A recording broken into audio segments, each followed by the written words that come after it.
Good day and welcome. You're watching St. Martin News Desk, where we bring you the latest and most important stories around the island and beyond. With your anchor crew, Alston Lawrence, Glenda York, Tiziana Hart, and Mizzy with the Sunshine Report. This broadcast is brought to you by TV15 and proudly produced by Great Bay Media Studios in Phillipsburg, St. Martin. And now, let's jump straight into today's top headlines.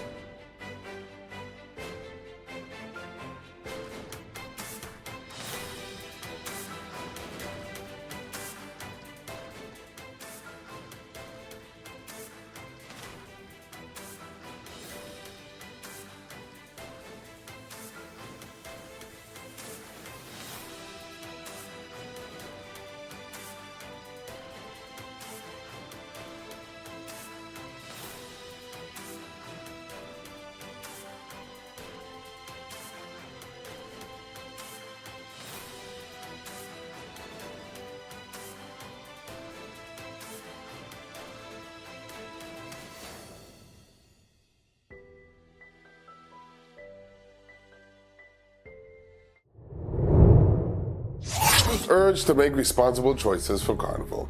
As Carnival season opens up, the Department of Youth is calling on young people to enjoy the festivities while making responsible and informed decisions. Officials emphasize that while Carnival is a key part of St. Martin's cultural identity, safety and well-being must remain a priority.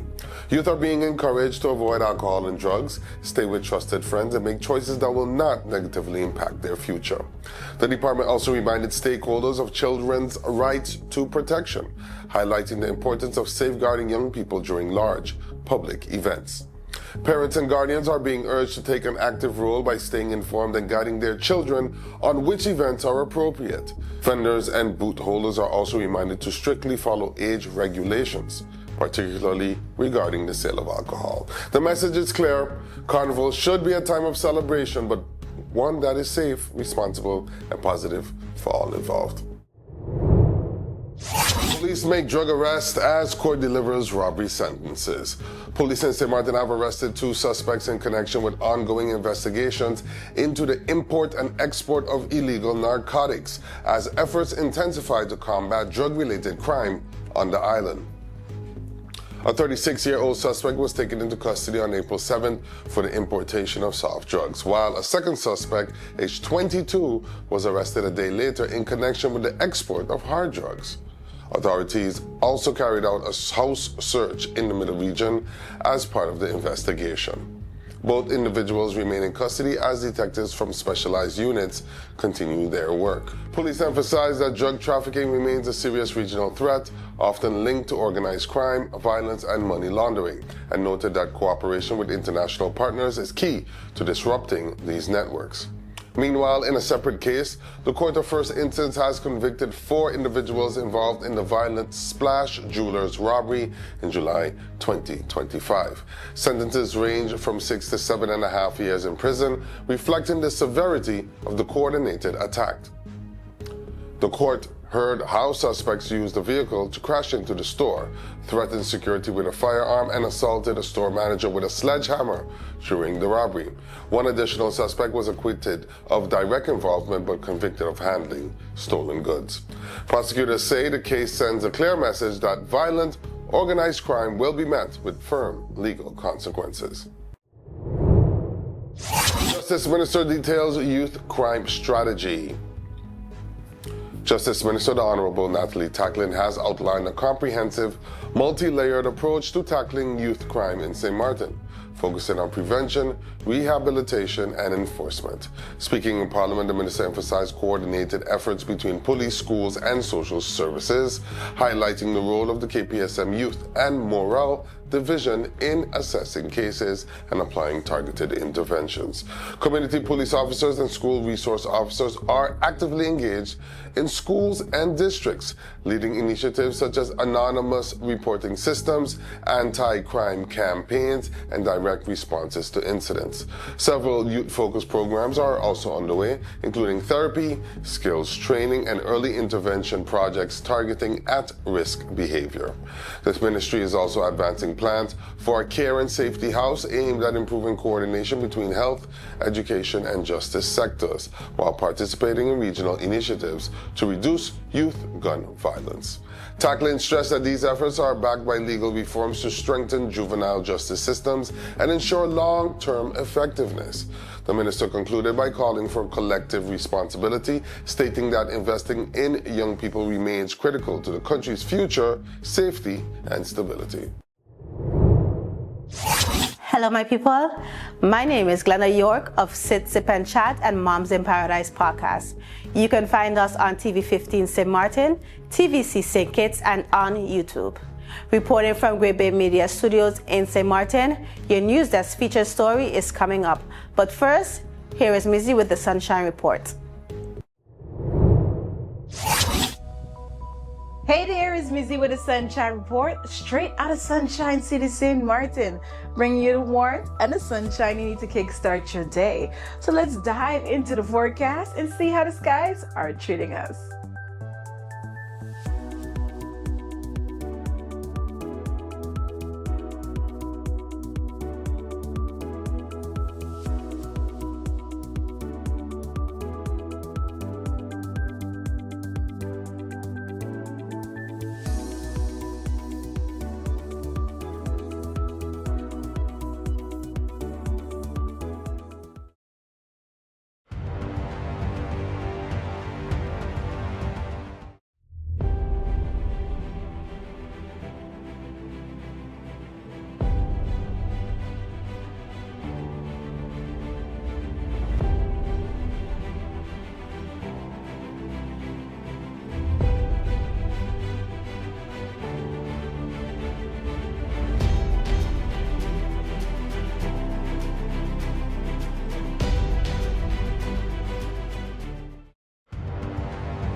At Telen, we believe connection goes beyond signals.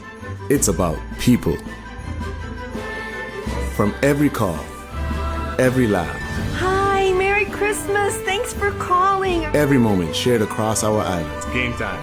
we're reminded this network was built by St. Martin for St. Martin. I couldn't. Oh, I got you. Don't worry, man. We're good. When are you coming to St. Martin? All right, let's go. Go. Here's to staying connected to what matters most. Your connection, your Christmas.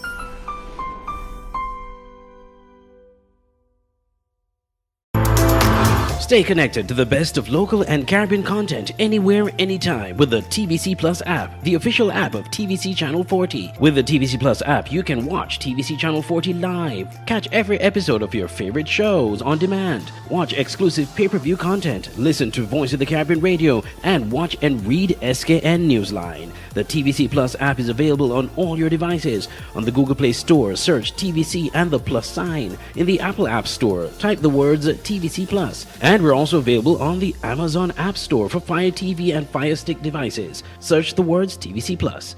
Download today and take TVC Channel 40 wherever you go. All right, don't miss News Desk weekdays at 11 a.m. and 5 p.m. on TVC. Sing Kids to the World, now streaming everywhere. Easter Seafood Fest draws record crowd in Marigot. Organizers of the free Easter Fish Fry and Seafood Fest say this year's turnout far surpassed expectations, with attendance easily exceeding 2025's figures. Hosted by Radio St. Martin on Good Friday, the second edition of the event saw a major expansion in setup, including more tents, seating, and cooking stations to accommodate the growing crowd. By late morning, all available seating was already filled, even before the official start time. Throughout the day, residents and visitors lined up for traditional Easter dishes, with volunteers working continuously to serve food. Among them was Member of Parliament Sarah Westcott Williams, who joined in to assist with cooking and serving. The event also welcomed community members such as residents of Bethany Home and Collectivité President Louis Mussington, adding to the strong sense of community participation. In addition to food, attendees enjoyed activities including an Easter egg hunt, bingo, and cultural displays, creating a family-friendly atmosphere. Organizers say the rapid growth of the event may require an even larger venue next year, as it continues to establish itself as a major Easter tradition on the island. Firefighters agreement signed after years of negotiations. A long-awaited agreement has been signed between government and the Windward Island Civil Servants Union private sector union, addressing key issues affecting fire department personnel. The deal focuses on long-standing concerns related to job placement, career progression, and compensation, including provisions to review past discrepancies. Importantly, it also recognizes the position of retired firefighters, ensuring their years of service and unresolved issues are addressed. Union representatives say the agreement is the result of sustained advocacy and dialogue, highlighting the resilience and unity of both active and retired members throughout the process.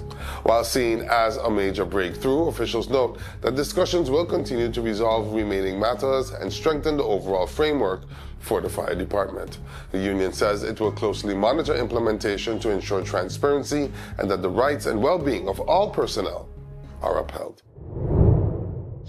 Lions Club Tele-Gathering lead community projects. The St. Martin's Lions Club, in collaboration with regional Tele-Gathering delegates, carried out a series of community projects as part of Easter activities and the network's 30th anniversary celebrations. Volunteers focus on enhancing key community spaces, including repainting the cul-de-sac cemetery wall, a recognized national monument, and refurbishing tables and benches at the Red Cross Senior Center home in Belvedere. The initiative brought together participants from across the Caribbean, reinforcing regional cooperation while promoting service and cultural exchange. Organizers say the effort highlights the impact of collective action, with both groups expressing commitment to continued collaboration and community development in the years ahead. When we come back, we go to our in-depth feature of the day, exploring one of the island's most thought-provoking topics. That's just ahead. Stay tuned.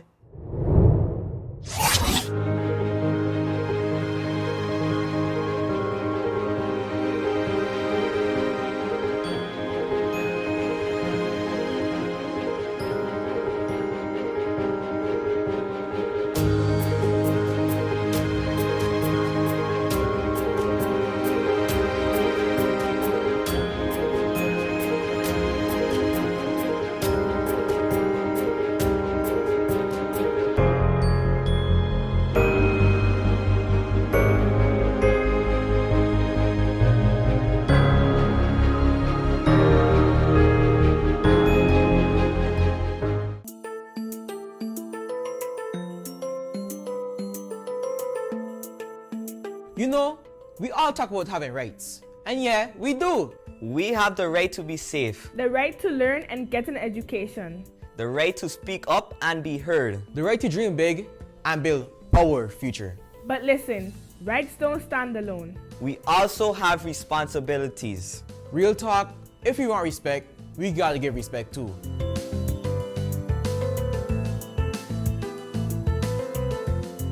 St. Martin is our home. So let's protect it. Keep our beaches clean, our streets clean, and show love to nature. Healthy island, healthy future.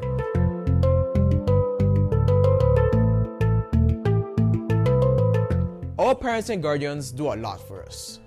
Let's show respect, talk to them, and listen, even when it's hard.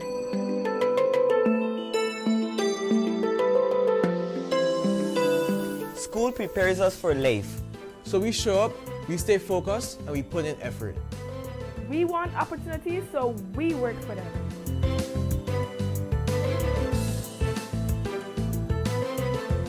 We are part of this community, every village, every culture, every neighborhood. Let's be kind, positive, and supportive. A stronger community starts with us.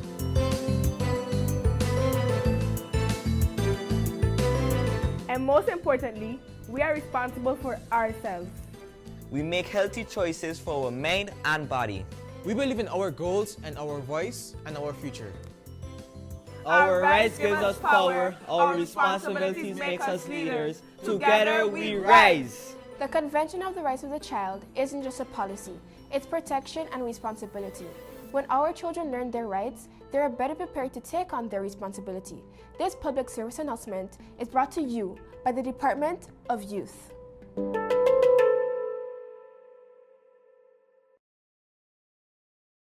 Let's put everything on the table.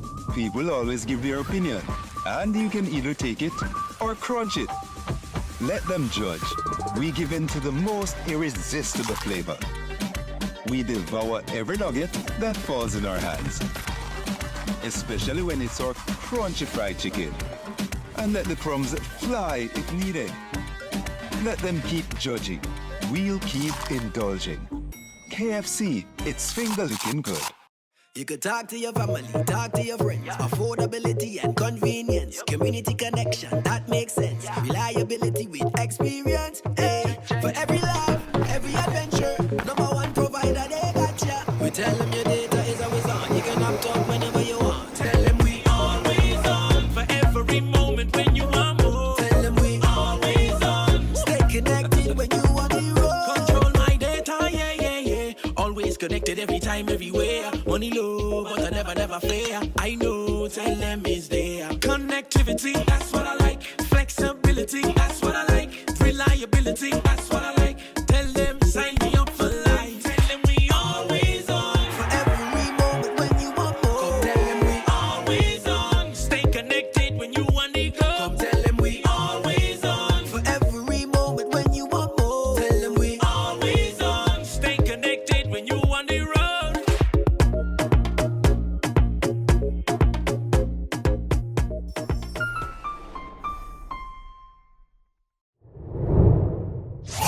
Before we wrap up, we take a moment each day to check in with our neighbors across the region. There's always a story worth paying attention to.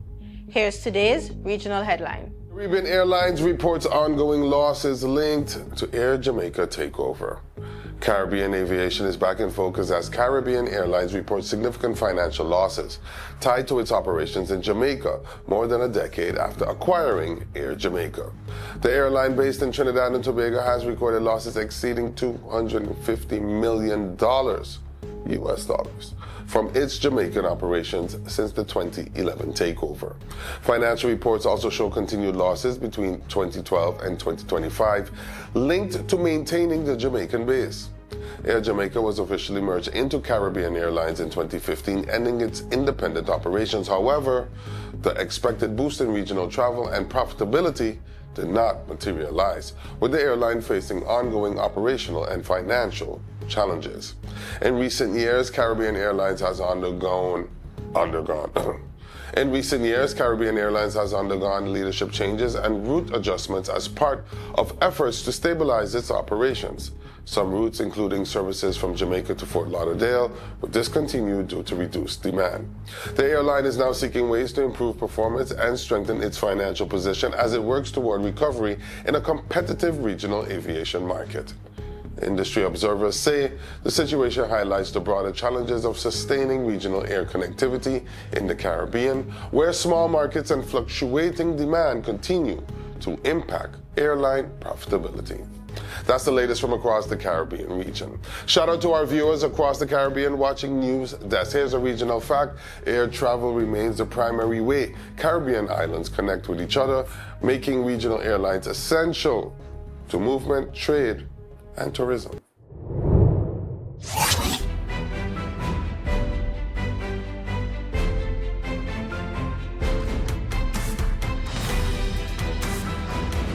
Welcome back. Each day we take a moment to go beyond the headlines and look deeper into the issues, people, and conversations shaping life here on St. Martin. Welcome to today's News Desk feature. Something important is happening in how we approach mental health on this island. It's not loud, it's not flashy, but it might be one of the most meaningful shifts we've seen in years. The collaboration between the Mental Health Foundation and the Community Development, Family and Humanitarian Affairs is quietly changing the way people access care. Instead of expecting individuals to go to mental health services, services are now coming closer to them. And that matters more than we sometimes realize, because in a place like St. Martin, access has never just been about whether services exist. It's about whether people can or feel comfortable enough to use them. For a long time, mental health care has carried a certain weight, stigma, hesitation, even fear of being seen walking into a facility. Add to that transportation challenges, busy schedules, and everyday pressures, and you start to understand why so many people simply don't seek help even when they need it. This initiative changes that equation. By using community help desk in areas like Hope Estate and St. Peter's, care becomes part of the environment people already move through. It feels less clinical, less intimidating, and more human. And the early results are telling. Clients are showing up, they're engaging, they're opening up.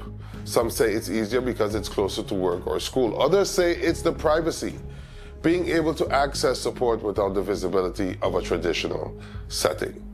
And for many, it's simply the feeling that the system is finally meeting them where they are. What's also interesting is how this model balances flexibility with structure. You still have the formal intake process at the main facility in Cahill, ensuring that care is properly assessed and guided. But after that, support becomes more adaptable, more personal. Some clients stick to community sessions entirely, others move between spaces. That kind of flexibility is something we don't talk about enough, but it's often the difference between someone staying in care or dropping out of it.